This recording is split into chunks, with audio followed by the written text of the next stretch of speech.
What's going on, team? Welcome to an episode of the Keep Going Podcast, Season 2. This is your co-host, Luke Wheat, coming out of Knoxville, Tennessee. Before the show starts, make sure to follow us on our socials, okay? Twitter, the Keep Going Pod, Insta, the KG Podcast, and YouTube at the KG Pod.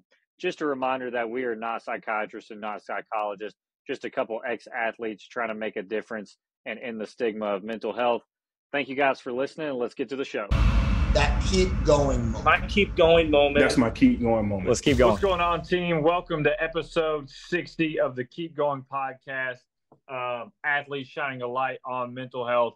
This is your co-host, Luke Wheat, coming out of Charleston, South Carolina this week. I'm joined here by Pat O'Malley, Jackie Tripp, and Noah Galloway. Pat, where are we coming out of, buddy?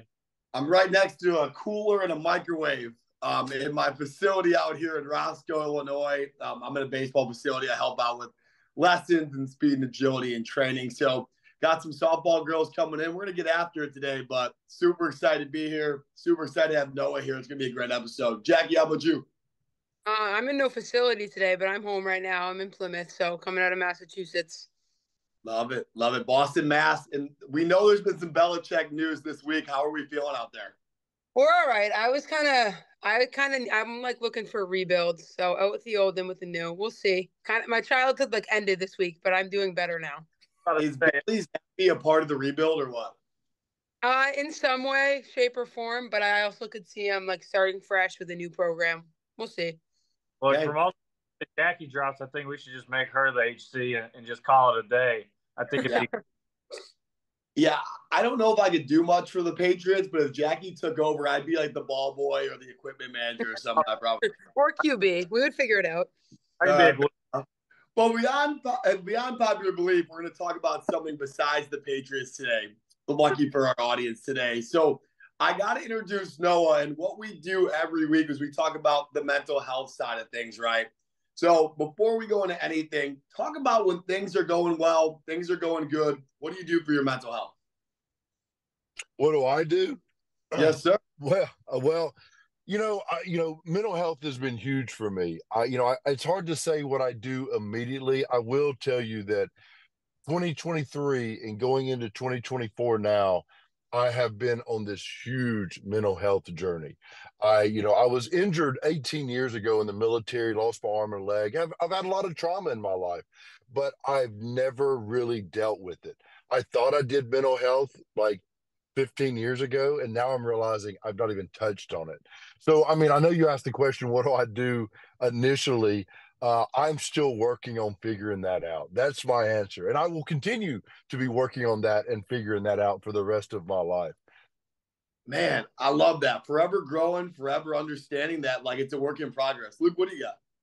100%. I think a lot of people find themselves in your shoes on the mental health side of things, Noah. They may not have dealt with the amount of trauma you have or the experiences you've had in the past, but they see that first step is always difficult.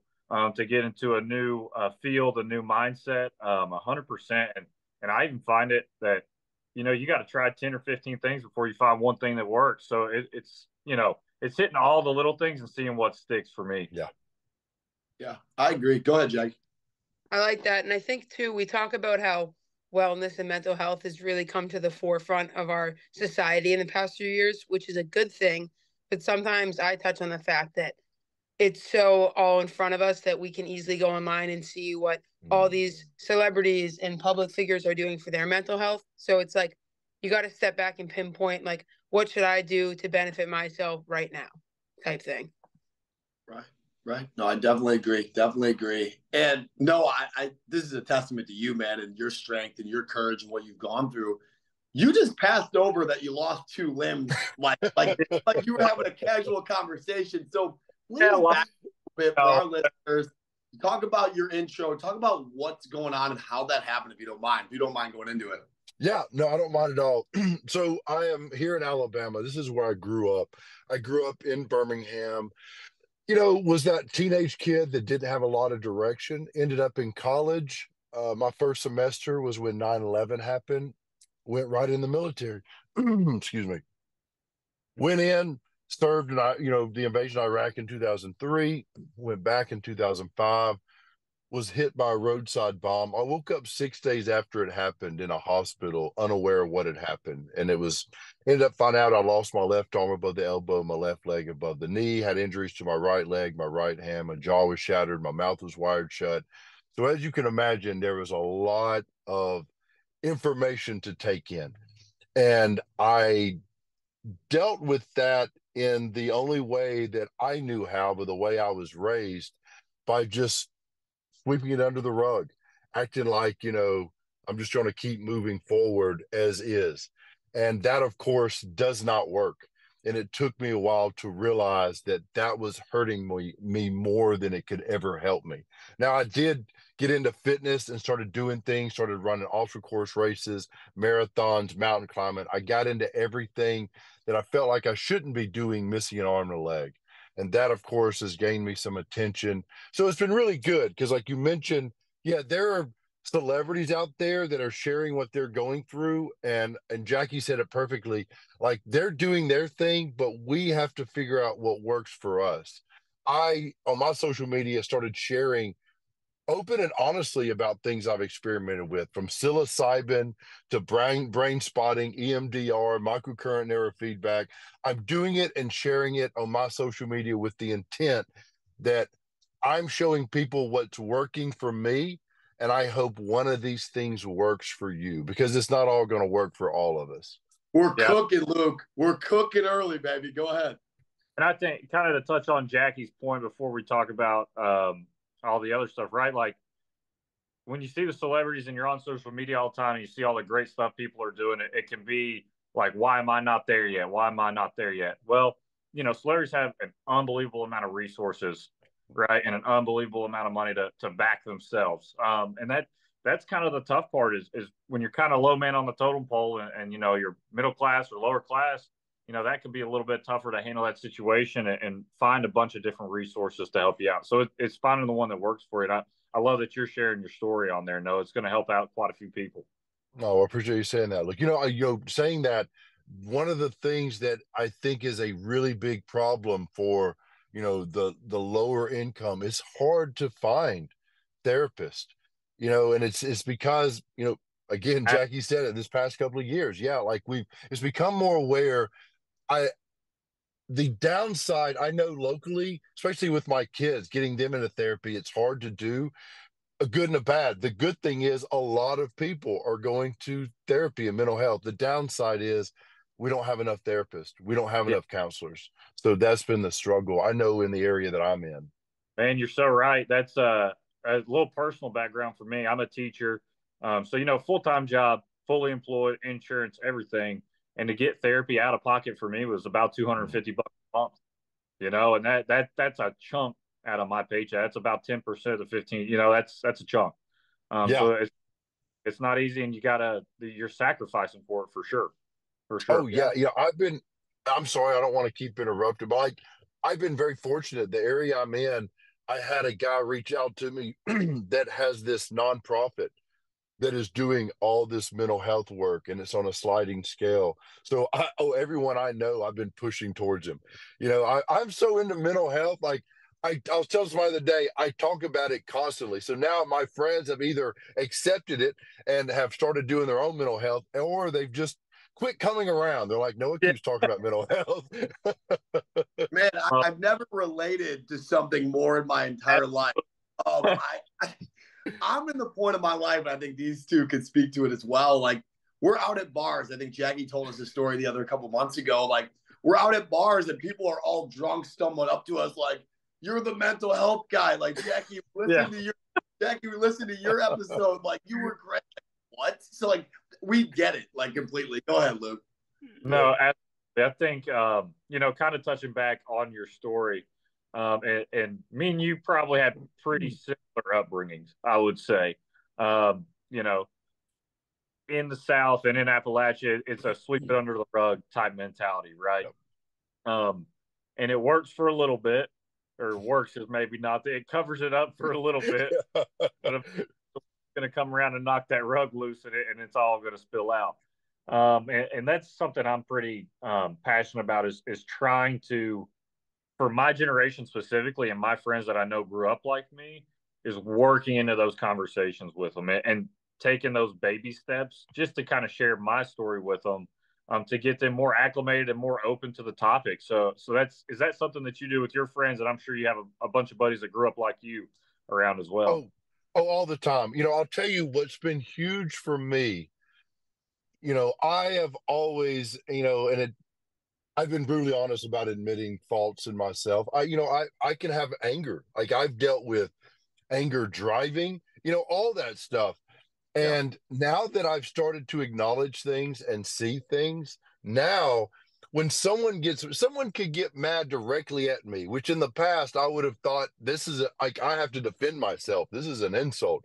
Now I view it as, oh, this poor person. What are they going through? What have they dealt with? Are they dealing with it yet? Because I'm seeing that every time I got mad was actually not even caused by this other person. It was me not dealing with my own stuff, my own crap. And now that I'm doing it, I don't feel that anger towards other people that I was expressing. Yeah. That for me, it was breathing techniques, right? Like man, if I didn't find that a couple years ago, like I think it was about a year ago now, but like you said, just driving or something like that, you feel yourself getting fired up, just go back to the breathing technique a little bit, calm down. That's kind of one of the things that I do in those situations for sure. Pat, what do you got? Like, Luke, I'm with you. I talk about Rich Jurgen pretty much every episode, but like in this episode especially, it's response over reaction, right? You can sit there, man. I'm with you, man. I come to my facility today. My key gets locked in the door. It's negative 12 out here. I can't get in the facility. My hand's going to fall off.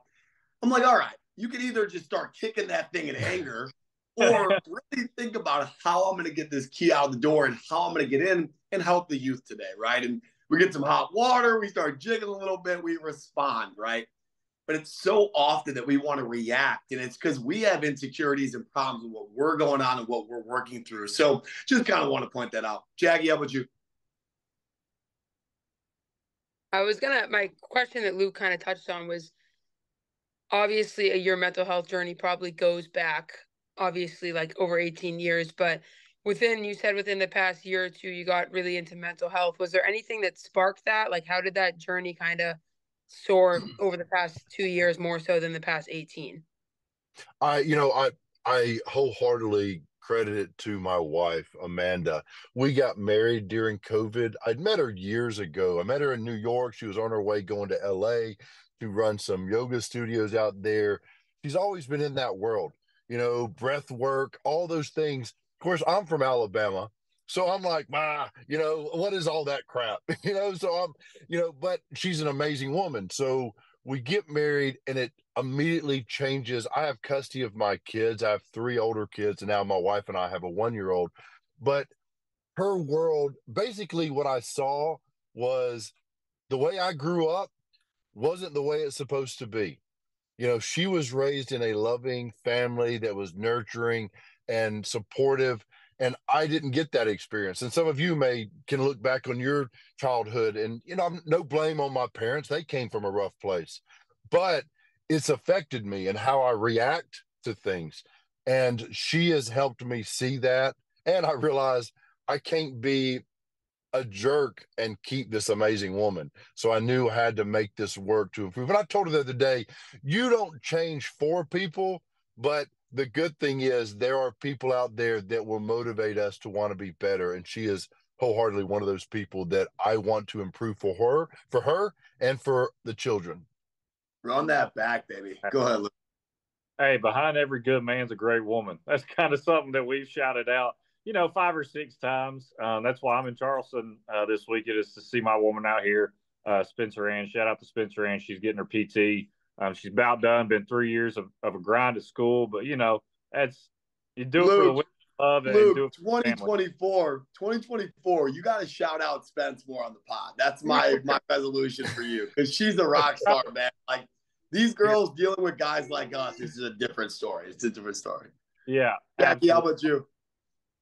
No, I was thinking you mentioned your kids, like the very end of your book. I have your book right here, and I was flipping through where I'd underlined earlier because you weren't married to Amanda when you wrote the book, but you wrote at the very end of the book, like, I'm now dedicated to living my life to being a father. Like, how can I sort of take everything I learned from this and I'm still learning and do what's best for my kids? And so I don't know if you want to touch on your kids, because that just reminded me of that part of the book.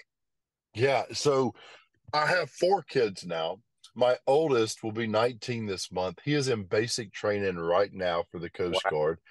He's super Woo! excited. He is a Wow. young me, Shout him which is out, my boy. Shout him out. he is my oldest son, Colston, is so much like me, which is good and bad.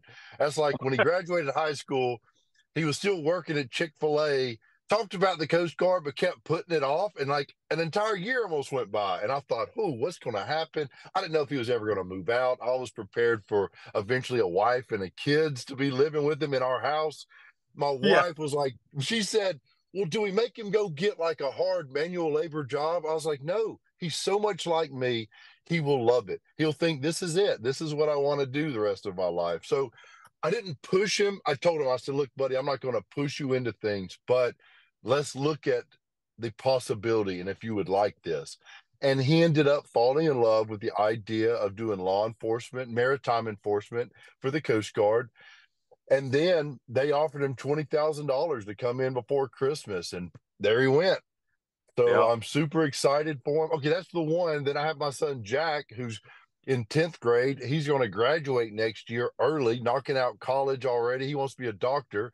My daughter, Ryan, she's in 8th grade. Then I have my son, Matthew, who's 14 months old. And all my children, they are, when I was struggling with my depression, my older kids were young and they were my motivation to be better because I realized that I was the example.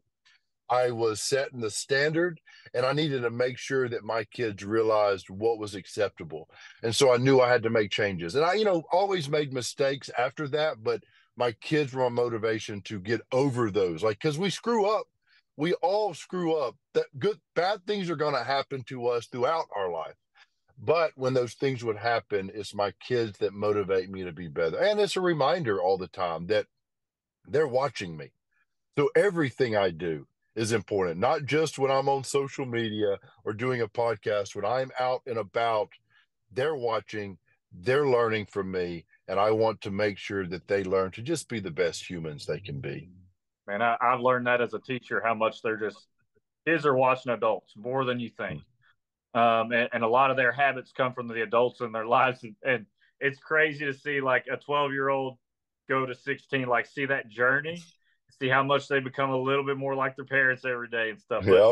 But I want to touch on something, and this is not, doesn't have to diverge into this, but like seeing that different way your wife was brought up, it can bring up weird feelings because you're like, man, that seems like the right way, but why didn't I get that? Like, that's weird. You're like, I don't know if it makes you uncomfortable almost that it's so accepting and so like, I don't know exactly what the word is I'm looking for, but yeah, I kind of had some similar feelings as well whenever I'd seen other kids be raised as well. So that's pretty interesting. You touched on that earlier. Well, you saying that, my older sister and I, we talk. I have 3 sisters. We're all really close because we've dealt with a lot of trauma together. So it's brought us closer. And that's one thing me and my sister have talked about because her husband was brought up in what we refer to as a normal household. You know what I mean? So we've had to learn from them, and that's critical. There's nothing wrong with that. You know what I mean? And when I say that again, look, my parents are still around. There's some give and take on our relationship, but look, my mother grew up, my grandfather was a hard man. You know what I mean? And my grandmother was not attached. So my mom just took what she learned. My dad, same thing. So what I'm intending to do is to not just turn towards my parents and say, you screwed this up. No, I'm dealing with that in a whole nother way. But more importantly, I'm turning towards my kids and saying, okay, I'm taking what I can learn on what's good and what's bad and trying to pass that on to you. So I am just like, you try to break that generational gap. That's it, man. That's it. And there's so much power in taking the good, the bad, the indifferent and making it your own. Yes. Because you're not going to be your mom. You're not going to be your dad. You're not going to be your wife. You're not going to be a full focus presence for your kids all the time. but you can be yourself with what you've taken from other people. And I think you've done that. I think it's inspiring how other people have inspired you to set the expectation, set the bar even higher year by year, man. It's amazing. Love it. Thank you. Absolutely. Absolutely. When you introduced yourself, you didn't even mention that you were an author. And if I wrote a book, I'd be telling every person I could. So kind of walk us through the process of writing your book and how that came about, man. Yeah, well, you know, it's funny when the book came out. It's been a couple years since the book came out, but even when it came out, I had a team and I was doing a lot of public speaking, things like that, and interviews, big interviews, uh, whatever, USA Today, things like that, whatever. But I would never bring up my book. And they're like, "What?" I was like, "I don't know. I don't want to feel like a salesman."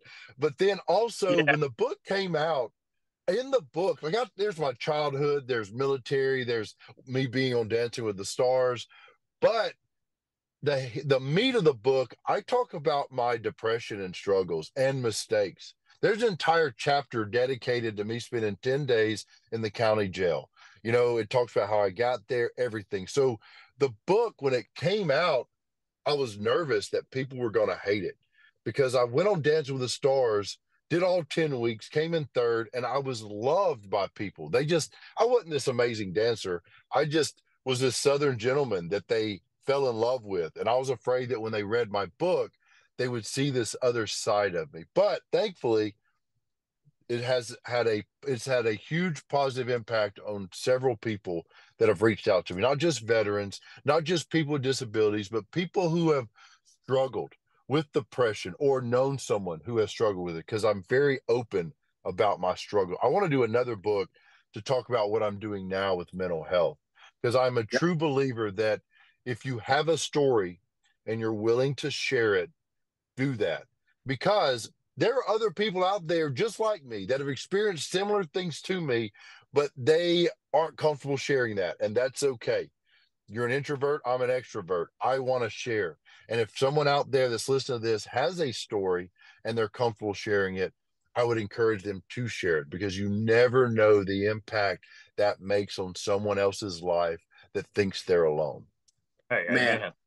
Yeah, I'm going to kick it to Jackie, but I got to tell you, man, I understand why they loved you on that show. To talk to you the last 20 minutes, man, I'm like, dude, give me the second book in hand right now. Let's get started. Jackie, I love it. Right, and Noah, get to writing. Let's go, buddy.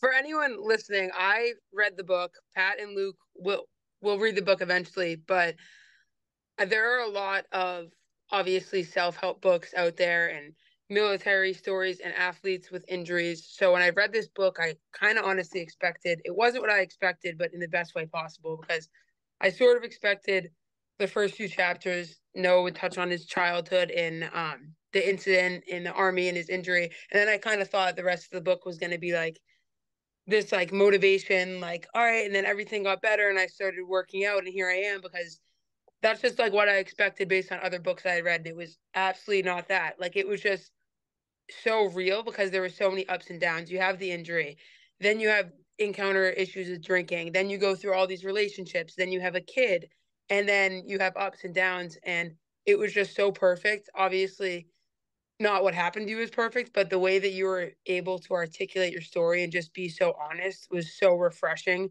for me to hear, because it's like, I just kind of expected it to be this like those motivational videos you look up on YouTube and it's just 15 minutes of like, get up out of bed and go on a run. But it was so much more than that. And people need to hear that, because you just went so deep into like, I still struggle. It wasn't just, I had my injury, I did a Tough Mudder, and then everything was sunshine and rainbows. Like, there were so many ups and downs. And I want to read this quote from the book that was sort of in the end of the book that you wrote. And it goes, I learned how to be successful in life as myself. I spent so much time with a mask on. I hid my emotions and depression behind that mask. I hid my insecurities behind that mask. I hid who I was. I'm no longer trying to portray something or someone I am not. If I do something wrong, I apologize as quickly as possible. I've also learned that emotions are okay. All my life, I felt I had to hide them, and I still don't wear them on my sleeve. I'm just cautious as to when I let them out and with whom I share them. But I am fine with expressing them, And I'm not ashamed to tell you that I do cry at commercials sometimes. End quote. Jackie, I love that you shared that because I remember all that. And what's really interesting is now I look back and see that I was in the attempt. I knew what needed to happen where I needed to be, but it wasn't happening to the point that it is now. And that's like, like when I said earlier, like it never ends. The example is just like fitness. You don't have one great workout and we're like, well, that's it. I'm good. I'm as fit as I'm going to be. It's a continuation. And like, that's another reason why I want to do another book is because there's so much. I came across an interview that I did about 6 years ago it was a big interview. I forgot who it was, but I came across it and I figured out how to extract videos on YouTube and I was going to make some videos out of it. And I realized that as I watched through this hour-long video that everything I talked about, I understood where I was coming from when I said it, but I view it so differently now, because I've evolved to so much more. And I think that even like the comment that in the quote where I mentioned I still cry at commercials, I remember as those emotions started coming, commercials would hit me. And then over time, I started suppressing it again. And now I'm trying to bring it all back out again. Because what I found is, I mentioned my anger. If you don't let that emotion come out the way it needs to, if it's sadness or fear or whatever it is, it will come out as anger. And that is what I found. And that is something that I have really worked on trying to do. I grew up in a family that crying wasn't acceptable, and crying is a natural human emotion. So yes, it is acceptable. And I am now trying, like my body fights it. My whole body will tighten up, and I'm working on that because I know how important it is for my mental health. Absolutely. Absolutely. And that's, you got to be able to accept the emotions and the reactions that come with them. I love that you're working on it. And man, it's so interesting. I think about, from the teaching or coaching perspective, like when I started coaching, it's 2024. So about 2019. So about 5 or 6 years of coaching. And man, in college, I was a put my nose down and work hard kind of player, right? I wasn't the starter. But I knew if I got my time, I was going to do well, blah, blah, blah, because I put the reps in.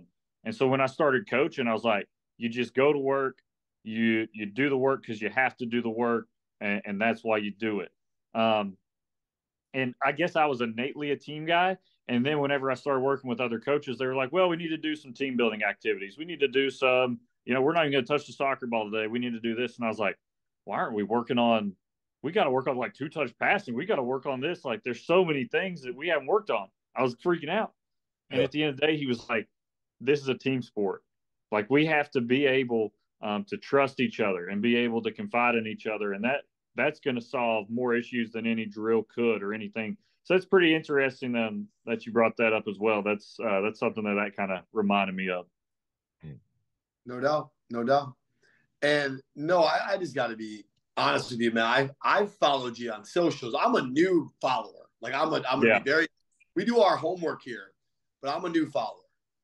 And the way that you operate your day to day, man, it's boom, boom, boom. Like everything is going. If you have someone listening today that hasn't started, they're starting at square one.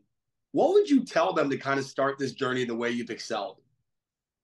Well, the way I would start this, if I were to do everything again, I would constantly be learning to improve. When I first started getting attention, I made a lot of mistakes financially, things like that, because I didn't know any better. Yeah. And so it's taken me time to learn. And thankfully, I'm in a place where, I made sure everything that I wasted my money on, I paid for with cash. I had no debt. So that was the only smart thing I did. There you go. But the education and the learning and the taking my time, I think that too often we're in this world where everyone's like, you got to get it. You got to be up at 3 a.m. You got to be going nonstop. You will run yourself down. When I look back into when I was hard charging, I did a 58-hour death race. I was not, I was not coping with what was going on internally. That was me trying to escape reality. It benefited in the long run, but I could have done it in a smarter way. For example, I got a lot of attention running obstacle course races, things like that, missing arm or leg. Well, these things aren't designed to be done missing arm or leg. And I was doing them so frequently, it was breaking my body down. Now I'm 42. I'm, one of the faces of F45, which is a gym in 70 countries, and I'm super pumped about it. But I have to realize, look, I want to be my best, not just today, but when I'm 60, when I'm 70. And in order to do that, y'all know how it is. When you're young, you're like, nothing's going to stop me. But you have to start pacing yourself. And I say that in success, in fitness, in everything. Pace yourself. Because Love it. guess what? Even those of us that are sharing that we're on the go all the time on social media, guess what you don't see? When I'm lounging around on the couch watching Bob's Burgers, you know what I mean? Like, hey, that is a real thing that I do. You know Hey, what I you mean? need the breaks. Yes. And I would encourage people to realize, hey, you gotta, just as active as you are, you gotta have your rest. So keep that in mind. Don't Love it, overdo it. man. I love that. And that's, I got to shout you out here, Noah, because I've listened to interviews with, um, super famous people, with celebrities, where they're attached to a program or they're attached to a company, and it's the only thing they talk about. You just brought up F45, and I do want to give you the chance to talk about that and what it's meant to you over the last. How long have you been sponsored by them? But I know you're not a salesman by trade. And I really appreciate that about you. But talk about F45 a little bit and what it's done for you. Well, I'm glad you let me pray. Like it's become, I'm overly posting about it because I'm so excited about it. It's not just F45. Look, I love fitness.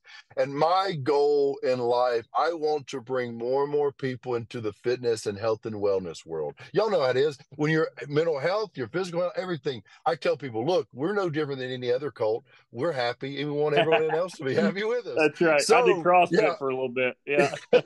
So it's all relative. I am just like, I love the way F45 set up. It's a high intensity interval training, and it's circuit classes. You have your coaches and everything.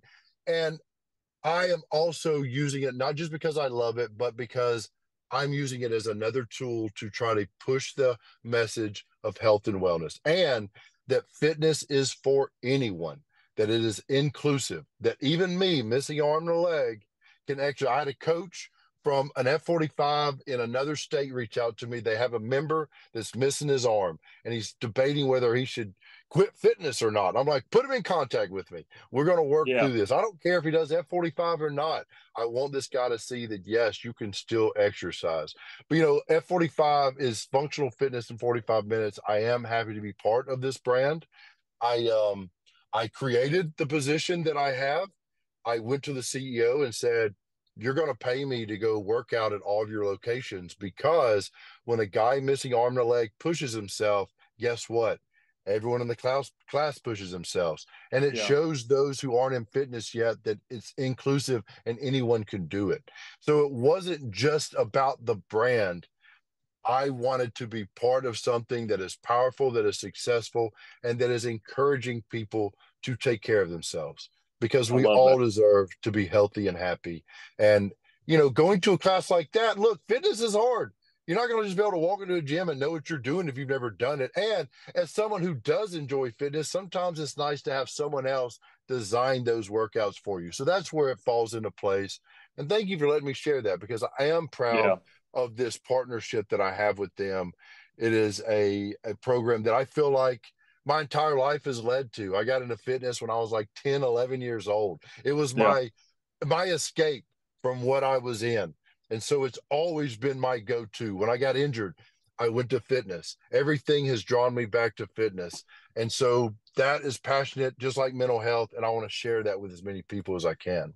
Awesome. Awesome. Hey, it's amazing having somebody else design a workout for you. I'll tell you that. Yeah. That's a main requirement for me. Jackie, what do you got? I have a few things to touch on here. Number one is that I think a common theme in this episode has definitely been community, because we talk about that in fitness. Like, you're using your story and fitness as a way to sort of create communities for other people. It seems like your family's a community. So I just wanted to put the word community out there, because I think that's behind a lot of things with all of us and within your story. Second thing is that, like Luke said, on the respect level, I've followed you for probably 6 months now, and I notice a lot of the people I follow that are public figures on Instagram, it's like half of their posts are like about them and half of them are like their brand deals. And with you, I noticed the only thing that you really represent is F45. So I was glad you got to touch on it. And I like that you really only like pursue things that you're actually passionate about, because I feel like there's a lot of authenticity there. And then the quote that's come to mind that's resonating with everything you're saying today is be consistently good, not occasionally great. I think that's what people need to strive for. And I think that that's what your message is going to send our listeners today. I love that. That's like, I always tell my kids, I don't expect you to be the best, but always give me your best. And I feel like that falls very well into that quote as well. I'm glad you shared that, Jackie. Yeah, I'm with you. I'm with you. And Jackie, I think it's only right that you ask him the question that we ask our guests every week. I think it's long overdue to ask somebody that. So go ahead. Yeah. All right, Noah. So you've shared a lot of your story today and a lot of trials, tribulations, and you can have more than one answer to this. It can be as broad as you want or as particular, but what would you say that your keep going moment was? My keep going moment. You know what? I'm going to share. Okay. So I'd mentioned my children being my motivation. I was at a point in my life where I was unhappy with my life, the way I looked. I remember standing and looking in the full-length mirror at my body, and the left side is injured. It looks horrible. I'd let my fitness go. I wasn't taking care of myself. The other side looked bad, and I just was miserable and unhappy. And I walked into the living room, and my 3 kids are sitting on the couch watching cartoons. And I realized, to my 2 boys, I'm showing them what a man is, and that's what they're going to become one day. And to my little girl, I'm showing her how a man's supposed to act, and that's what she's going to look for one day. And who I was wasn't anybody I wanted my boys to be or my little girl to look for. So I knew I had to make a change. So when I say that my kids have been my motivation and I still screwed up, yes, I would think about my kids, and they have always helped me through. They'll never know. They will never know what they have done for me, because they are a constant reminder of what I need to be doing, and just like from dealing with my oldest son who just moved out, and, I'm like, can't wait for him to graduate. I'm like, we're all going to where you're going to help you settle in, to all the way down to my 1-year-old. My life, I will always be their parents, and I will always be trying to set the standard, because even when I told my kids the other day, when they're 40, I want to still be someone they can turn to and hope that I am doing the right thing and showing them what's needed to be done. So the things that get me through those moments, to answer that question, has been and will always be my children, my family. That is my heart. That is my everything. And I always tell people, there's that cliche saying, find your why. Well, that comes from finding something that's more important, it's stronger than your fears. We in life hit obstacles and it scares us, it stops us. But when we have something stronger than our fears, we find a way to go over or around, under, or through that obstacle. And that's what's important. That's what drives me, being the best father and example I can be for my children. Amazing. To quote the infamous Luke Wheat, when you feel that feeling in your chest, man, you know you're doing it for the right reason. And then, like, I remember when Luke said that, it was one of our first couple episodes, that feeling of like why you're doing it. I've never seen a man, a Southern man, I might add, with a smile on his face make someone want to run through a wall like I want to do right now. Oh, that's awesome. I'm assuming one day Pat's going to have a hole in his wall one day, because he's actually going to get up and do it. I believe it. He's building up the courage to do it. Yeah. I don't think I truly understood that quote from Luke. This was over a year ago when he said that on an episode. I don't think I fully understood that till today. Like, that's amazing, man. You should be so proud of who you are and what you represent for your kids. And you know what? I'm gonna combat you on one thing. I think your kids will realize it one day when they're learning from you and they're realizing, wow, my dad did this and now I'm doing this. Like, it's amazing. Absolutely. Man. Absolutely. Noah, we appreciate you taking the time. I got a couple more questions before we let you go here. But, I want to give you a chance to talk to the people that are in your situation. They've experienced a significant trauma, significant bodily injury. I know that F45 is one of the ways that you're letting people know that they can do workouts still. They can, but what's a baby step for them to take if Mental they health. just got to get off the couch, right? Mental if health. they're worried about it, what do you got to tell those people? Yeah, mental health, hands down. If you're not taking care of yourself, you can't do anything for anyone else. And here's another thing, talking about taking care of yourself. I think back to moments like, how you ever talk to someone who smokes cigarettes, and you're like, you should quit that. And they're like, well, you got to die of something. And I love to tell those people, whatever the situation is, I always say, yeah, but what if you don't immediately die? What if it doesn't kill you? What if it just puts you in a very poor state of health and your family has to quit what they're doing to take care of you? I don't care who you are. Most people don't want, even if you're the biggest jerk on the planet, you don't want to think you're a burden to anyone else. That gets people. So I always bring up to people like those moments of, what if you end up in a situation where people have to, and that happens sometimes. That's, neither here nor there, but yeah, it can be if you live. caused it, if you caused it. Well, with that being said, it's like, just like the mental health, if you're not taking care of you first, you have nothing to offer anyone else. I see it a lot of times you see it in parents that they would give everything their kid, their heart's in the right place, but they're not taking care of them. And so then it wears them down. And you have to make sure it's not selfish. It's making sure you are strong and capable to take care of. So you see it a lot in the health, in the medical professions. Doctors, nurses, they can take care of us. They don't do well taking care of themselves. And a lot of them, I think, can agree on that. And that is where we have to focus on. Again, it's not selfish. It's taking care of yourself so you can take care of others. That's it, man. And I think that's that quote, man. That's an amazing point. I got caught listening again. Find something that you love and let it kill you is a cop-out. The reason that quote is such a great quote is you talk about your kids, you talk about your wife, you talk about your career and your gym and your passions. That's what's going to end your life when it's time.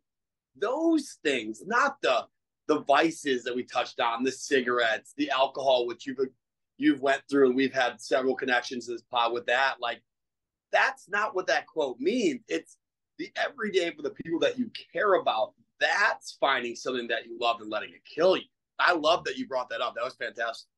Yeah, for sure. And Noah, thank you so much for coming on, man. Jackie, Pat, we have any final questions for our man before he heads out? I got one, and this is something that we've tried to do better over the last 10 episodes. I let 50 people, Noah, walk out the door without ever asking them how we can help them.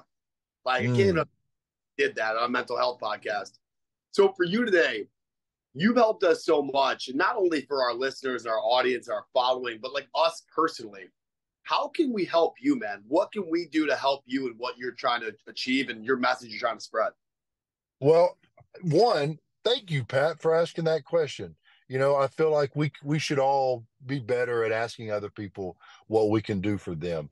So that alone means a lot. I hope you continue to do that. Allowing me to come on this podcast with y'all and share my story has done just that. You brought up my book, Live With No Excuses. I'm on social media.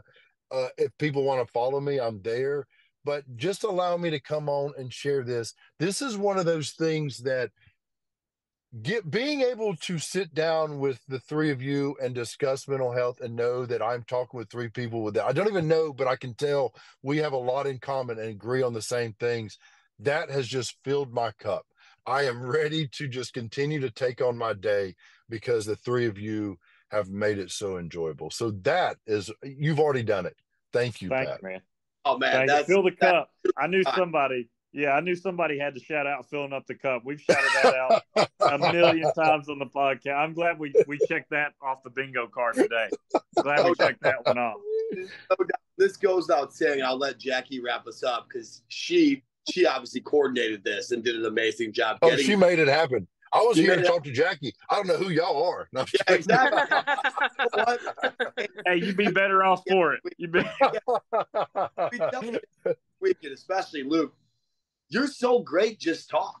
Like you're so great. I think this is an episode for her going forward too. Like completely off topic. That's an amazing opportunity for her. But what I was going to ask was going forward, Noah, if you want to collab on the pod when we get it out today, let us know. Any way that we can get thousands of athletes to know about you, man, I think it's an absolute win. Jackie, go ahead. Awesome. Thank you. Yeah, thank you for sharing your story. Thank you for your service to our country. I want to shout out your family one more time. Thinking I'm getting the names right. Your wife's Amanda, and then there's Jack, Ryan, Colston, and is it Matthew? Yep, you nailed it. Okay. All right. Yeah, shout them out.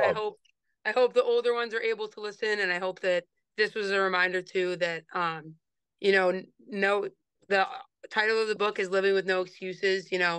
Take one step at a time. And I think our listeners, you've already impacted the host today. I know that our listeners, I know that my people are going to get a lot out of this episode. And I know I'm going to have a lot of people texting me to ask to borrow that book, but they can't because I wrote in the whole thing and underlined it. So they're at the order their own. But I don't make any money if y'all keep passing them out. That's right. That's right.